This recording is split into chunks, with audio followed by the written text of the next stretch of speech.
नमस्कार दोस्तों, एक हसीन सुबह के साथ आप देख रहे हैं राजीव इंटरनेशनल ट्रैवलर।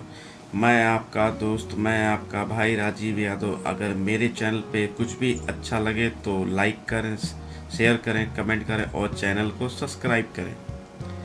आज काफ़ी दिनों से मेरी यहाँ इच्छा थी आने की और मेरा प्रयास जो है आज सफल रहा। और यहाँ पे मुझे लगभग मैं तो हर 20 से 22 वर्ष लगातार यहाँ आया हूँ दिल्ली, क्योंकि मेरा काम मार्केट का रहा है। मगर कभी मुझे मौका ही नहीं मिला इसके अंदर आने के लिए। और आया तो मैं कई बार हूँ अपने दोस्तों के साथ, मगर संपूर्ण किला मैं कभी घूम नहीं पाया। और आज वो दिन आ गया है मेरे जीवन में जो इस महत्वपूर्ण किले को घूमने का अवसर मुझे मिलेगा। लाल किला जो है मुगल बादशाह शाहजहां द्वारा 1638 में बनवाया गया था। लाल किला इसकी दीवारें लाल बलुआ पत्थर के कारण इसका नाम लाल किला पड़ गया। और इस किले को 2007 में यूनेस्को द्वारा विश्व धरोहर में स्थान मिला। भारत की राजधानी दिल्ली में स्थित लाल किला देश के आन बान और शान और देश की आज़ादी के प्रतीक है। मुगल काल में बनाया गया यह ऐतिहासिक स्मारक विश्व धरोहर की लिस्ट में शामिल है और भारत के प्रमुख पर्यटन स्थलों में से एक है।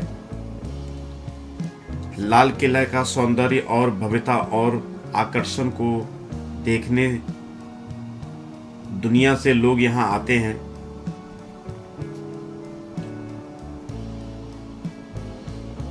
इतनी शाही बनावट और अनूठी वास्तुकला के प्रशंसा करते हैं लोग। यह शाही किला मुगल बादशाह का सिर्फ राजनीतिक केंद्र नहीं था, बल्कि औपचारिक केंद्र भी हुआ, जिस पर करीब 200 सालों तक मुगल वंश का शासन रहा और उन्होंने यहाँ राज किया। देश की आज़ादी का गवाह रहा लाल किला मुगल कालीन वास्तुकला, सृजनात्मक और सौंदर्य का अनुपम और अनूठा उदाहरण है। 1648 ईस्वी में बनाए इस भव्य किले के अंदर एक बेहद सुंदर और अच्छा संग्रहालय भी बनाया गया है। करीब 250 एकड़ में फैला यह किला भव्य किला मुगल राजशाही और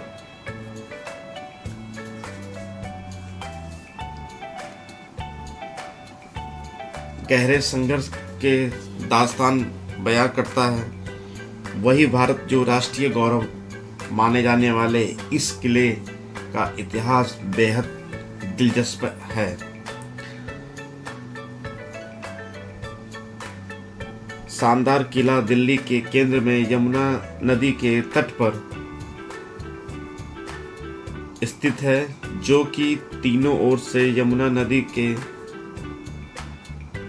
घिरा हुआ है।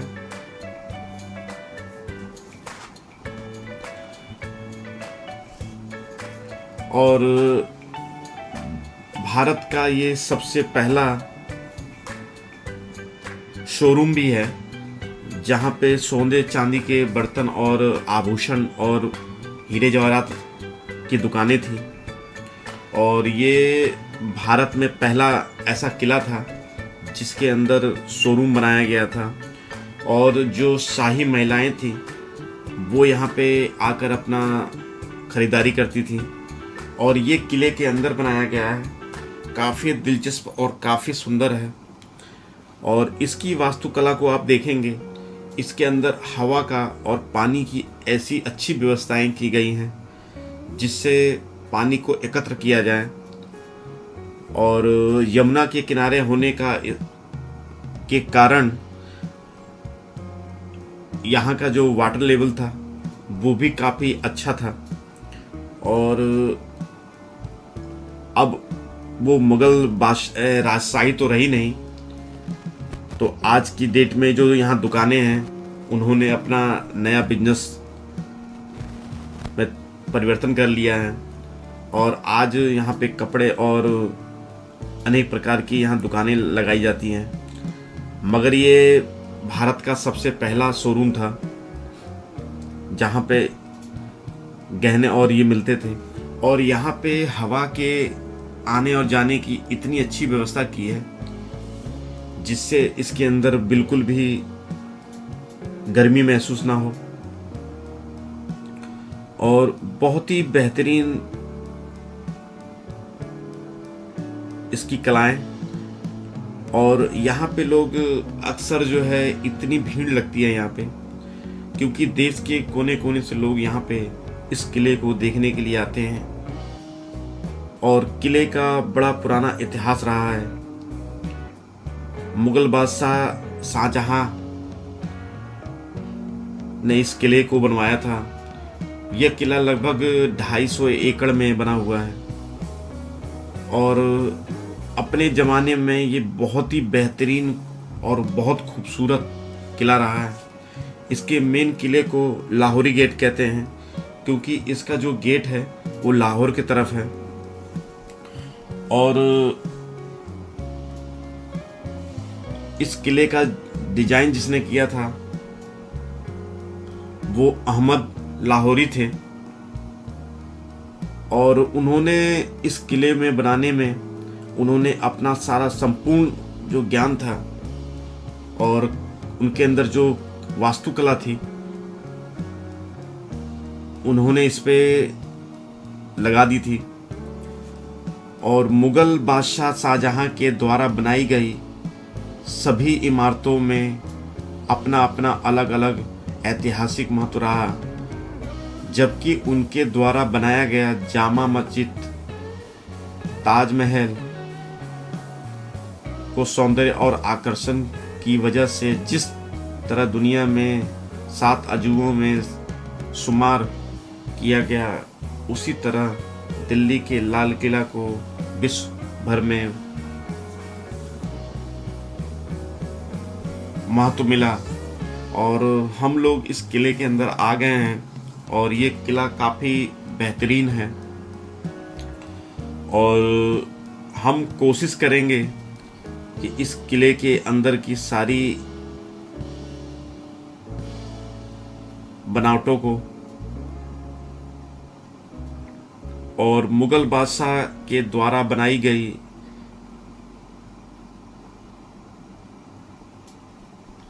ये ऐतिहासिक इमारत है,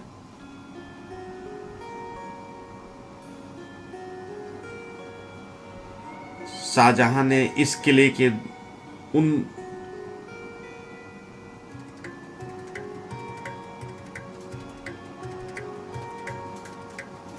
बेहतर आकर्षण और सुंदर बनाना चाहते थे, इसलिए उन्होंने 1638 ईस्वी में अपनी राजधानी आगरा से दिल्ली शिफ्ट कर लिया।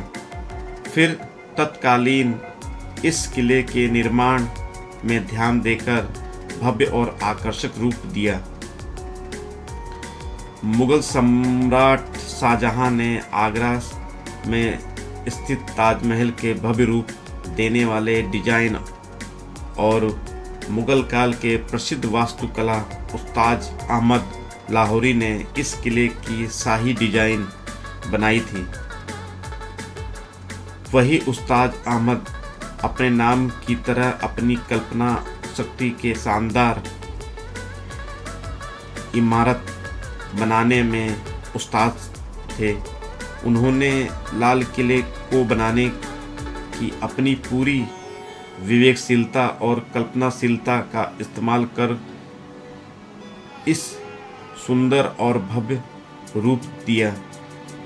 यही वजह है कि लाल किला के निर्माण में इतने सालों के बाद भी आज किले की विशालता और खूबसूरती के लिए विश्व भर में जाना जाता है। इस भव्य किले बनाने की वजह भारत की राजधानी दिल्ली इसको मुगल बादशाह शाहजहां ने दिल्ली को शाहजहानाबाद कहा जाता है, क्योंकि शाहजहानाबाद के शासक की रचनात्मक मिसाल माना जाता है। मुगल सम्राट शाहजहां के बाद उनके बेटे औरंगजेब ने इस किले के मोती मस्जिद का निर्माण कराया। वही 17वीं शताब्दी तक जब लाल किले पर मुगल बादशाह जहदर शाह का कब्जा हो गया, तब करीब 30 वर्ष लाल किले का शासन करते रहे वो लोग। इसके बाद नादिर शाह ने इस किले पर शासन चलाया। 18वीं शताब्दी में अंग्रेज ने लाल किले पे कब्जा कर लिया और जमकर लूटपाट की। आज़ादी के बाद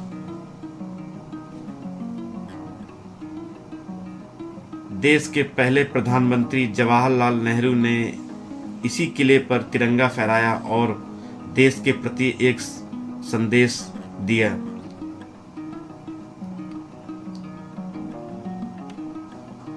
यह एक प्रमुख पर्यटक स्थल के रूप में मशहूर है। इसके आकर्षण और भव्यता की वजह से 2007 में विश्व धरोहर की सूची में शामिल किया गया। आज इसकी खूबसूरती देश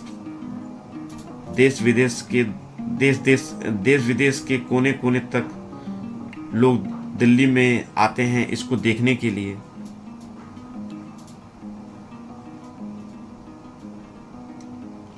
और यह किला लगभग 250 एकड़ में बना हुआ है और इसकी दीवारें लगभग 1.5 मील के लमसम होंगी और काफ़ी खूबसूरत बनाया गया है। और इसकी जो दीवारों की ऊंचाई है वो भी काफ़ी ऊंचाई से बनाई गई है, क्योंकि यह जमुना के किनारे होने की वजह से। और ये आप सामने देख पा रहे होंगे हमारे कि ये जगह भी बहुत महत्वपूर्ण है, क्योंकि शाहजहां का यहाँ पे मयूर सिंहासन हुआ करता था जो सामने से दिखता था। और यहाँ पे लोग जो है अपनी समस्याओं को लेके आते थे और यहाँ की एक एक दीवारों की आप जब नक्काशियाँ देखेंगे और गेट की भव्यता को देखेंगे तो आपको महसूस होगा कि कितनी अच्छे कारीगर रहे होंगे उस जमाने में, जिन्होंने छेनी और हथौड़ी के दम पर अपनी जो कलाएं हैं उसको दीवार पे बड़ी सुंदरता से उकेरा गया है। क्योंकि इस तरह की जो वास्तुकला है और इस तरह की जो निर्माण है वो संभव नहीं है, इस आधुनिक युग में भी संभव नहीं है। तो आप ये समझिए कि आज से 300 साल 400 साल पहले कितना समय लगा होगा और कितने कुशल कारीगर रहे होंगे जिन्होंने इस लाल किला को इसकी सुंदरता की वजह से और सुंदर बनाने के लिए उन्होंने कितना संघर्ष किया होगा और कितना ख्याल रखा होगा उन्होंने। तो आप उसका एक एक पैटर्न जो है आप देख सकते हैं और बड़ी ही बुलंदी से आज भी ये किला खड़ा है। और दिल्ली के बीचों बीच होने की वजह से यहाँ लाखों लोग रोज आते हैं यहाँ घूमने के लिए। और दिल्ली का ये सबसे घूमे जाने वाला पर्यटक स्थल है। और कुछ खास मौक़ों पे देश के प्रधानमंत्री यहाँ पे झंडा फहराते हैं इस किले के अंदर, और आज़ादी का ये गवाह रहा है। और इसने अपनी उम्र में बहुत रियासतों को बनते और उजड़ते हुए देखा। और मुग़ल काल में इसकी भव्यता के बारे में आपको क्या बताऊं।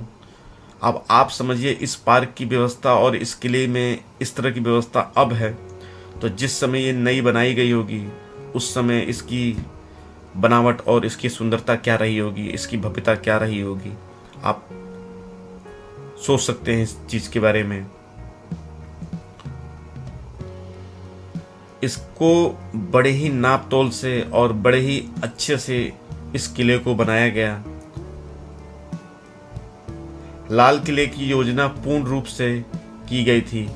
इसके बाद में बदलाव इसी योजना के मूल रूप से कई बार बदला गया।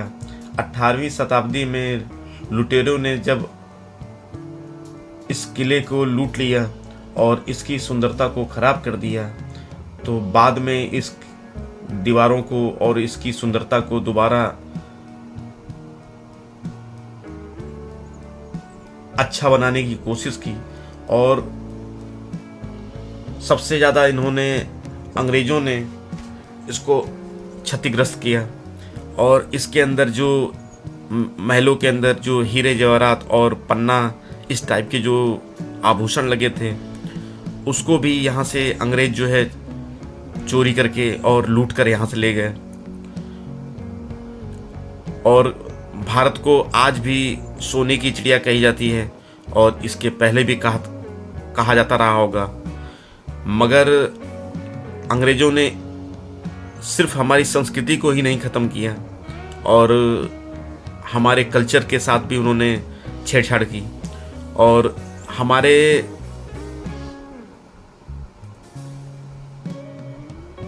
आप देख पा रहे होंगे यहाँ पे, और यही दरबार था जहाँ पे शाहजहाँ यहाँ पे बैठते थे, और यहीं पे उनका मयूर सिंहासन था। और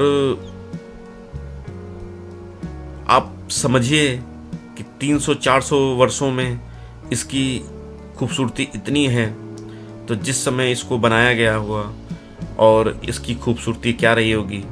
और आप देखेंगे एक एक इसका जो पिलर बने हुए हैं, उसके आकर्षण को और उसकी सुंदरता को आप देखने पर आपको महसूस होगा कि कितनी बेहतरीन ढंग से इस किले को बनाया गया।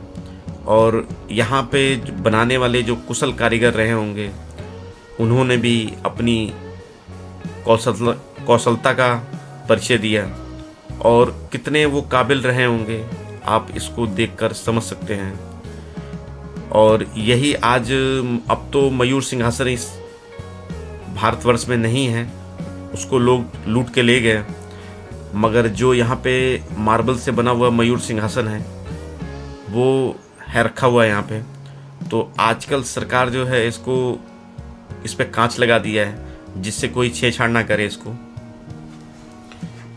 और इस किले की जितनी भी मैं तारीफ करूं, उसके लिए मेरे शब्द छोटे हैं। और जिस आधुनिक युग की बात हम आज करते हैं, आज के समय में भी इस तरह का किला बनाना संभव नहीं है। तो आप समझिए उस समय के जो कुशल कारीगर रहे होंगे, उनकी काबिलियत क्या रही होगी, जो इतने बेहतरीन, इतने खूबसूरत किले का निर्माण उन्होंने बिना आधुनिक हथियारों के कर दिया, और सिर्फ मात्र छेनी और हथौड़ी से। और अहमद लाहौरी ने इसमें इस किले को बनाने में अपनी पूरी काबिलियत का परिचय भी उन्होंने दिया, जो इस किले को इतना सुंदर डिजाइन और इतना भव्य डिजाइन दिया। और उनकी जो कल्पनाएं थीं, और उन्होंने जो अपनी कल्पनाओं को साकार किया, आज भी उसी बुलंदी से, उसी खूबसूरती से ये लाल किला खड़ा है। और आने वाले समय में भी ये किला इसी तरह से खड़ा रहेगा और आने वाली कई पीढ़ियां इस किले को देखेंगी और इसकी खूबसूरती के बारे में देखेंगी। और सबसे बड़ी बात, यहाँ का जो भी जगह है उसको इतनी खूबसूरती से सजाया गया है और इतनी ढंग से उसको बनाया गया है कि जो जहाँ जितना होना चाहिए उतना ही है। और हर महल में या हर किले के अंदर जो बनी हुई जगहें हैं उनको एक दूसरे से कनेक्ट करने के लिए बहुत ही बेहतरीन इस पार्क का निर्माण भी किया गया है और हर चीज़ का ख्याल रखा गया है कि इसकी जो भव्यता है वो कम ना हो और ना ही इसकी जो वास्तुकला है उसके साथ कोई छेड़छाड़ हो। तो सरकार ने भी कोशिश की है इसको सुंदर बनाए रखने के लिए और आप देख पा रहे होंगे यहाँ की साफ सफाई के बारे में और यहाँ की सुंदरता के बारे में। और आज लगभग यहाँ का जो टेम्परेचर होगा मेरे हिसाब से लगभग 45 डिग्री के लमसम में है और काफ़ी गर्मी है यहाँ पे। तो हम लोग सुबह ही आ गए थे और हम लोगों का प्रयास रहा कि इस किले के एक एक कोने को बड़ी ही आराम से और बहुत इसकी खूबसूरती को अपने कैमरे में कैद करने की कोशिश करूँगा मैं। और इसका ये वीडियो बहुत लंबी हो गई है जिससे मुझे एक वीडियो और बनानी पड़ेगी। तो आने वाले पार्ट 2 में आप देखेंगे आप, और मैं कोशिश भी करूँगा कि इस लाल किला को मैं पूरा संपूर्ण जानकारी मैं आपको दे पाऊँ। और इसको रेड फोर्ट भी कहा जाता है और जो भी इसके अंदर पत्थर लगे हैं वो सब राजस्थान से आए हुए हैं और ये बलुआ पत्थर है। और जो इसके अंदर संगमरमर लगा हुआ है वो राजस्थान के मकराना से लाया गया है। और आप समझ लीजिए इस चीज़ को कि उस समय इतना आधुनिक युग रहा नहीं, क्योंकि उस समय इतनी गाड़ी घोड़े की व्यवस्था नहीं रही होगी। तो आप समझिए इस किले के पत्थर को वहाँ से कैसे लाया गया होगा और कितना समय लगा होगा वहाँ से लाने में। तो मैं कोशिश किया मैंने कि जितना मैं आपको आज बता सकूं, और मेरे आने वाले वीडियो में इसका जो बचा हुआ पार्ट है आपको मैं दिखाऊंगा और बताऊंगा इसके बारे में कि इसके अंदर जो शाही महिलाएं रहती थी उनके लिए कैसा महल बनाया गया था, कैसे अच्छे अच्छे फव्वारे बनाए गए थे। तो मैं वो आने वाली वीडियो में आप मेरे देखेंगे और मैं कोशिश करूँगा कि कोई भी पल या कोई मोमेंट मुझसे छूटे ना। और आप मेरे वीडियो में अगर आपको कुछ भी अच्छा लगे तो लाइक करें, शेयर करें, कमेंट करें और मेरे चैनल को सब्सक्राइब करें, क्योंकि जब आप मेरे चैनल को सब्सक्राइब करते हैं उससे मुझे मोटिवेशन मिलता है। और मैं आपसे एक